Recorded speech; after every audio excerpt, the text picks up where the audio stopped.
New tonight, Governor DeWine says the state of Ohio is strong. He delivered his last executive budget to the General Assembly today in his State of the State address. Our Tom Bosco is at the State House with the priorities the governor says he's focused on.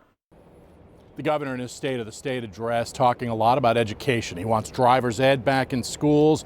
His new lieutenant governor is going to spearhead his education proposals. But it was also notable what he did not talk about.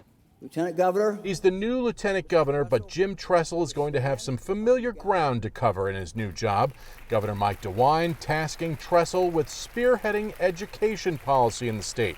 Tress, of course, went from OSU's head football coach to the presidency of Youngstown State. The governor had a lot to say about education. He wants to tie state funding for colleges to how many jobs their graduates get.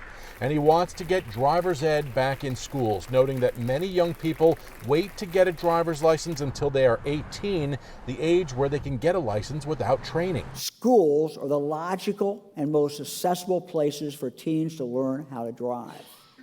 Yet very few schools currently offer driver's education. We need to change that. DeWine also wants to get former prisoners to work. Our trained ex-offenders want to work. I say to the employers in Ohio, give them a chance.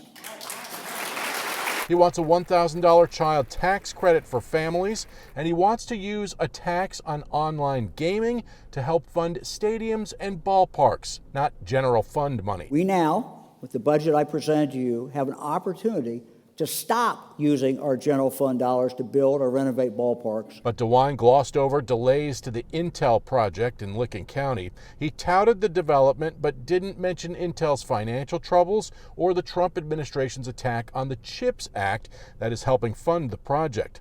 And he didn't mention Senate Bill 1 and what critics say are its attacks on free speech and faculty unions. Reaction coming quickly after the governor's speech. We'll tell you at 6 o'clock who liked the speech, what they liked, and the parts they did not like about the speech.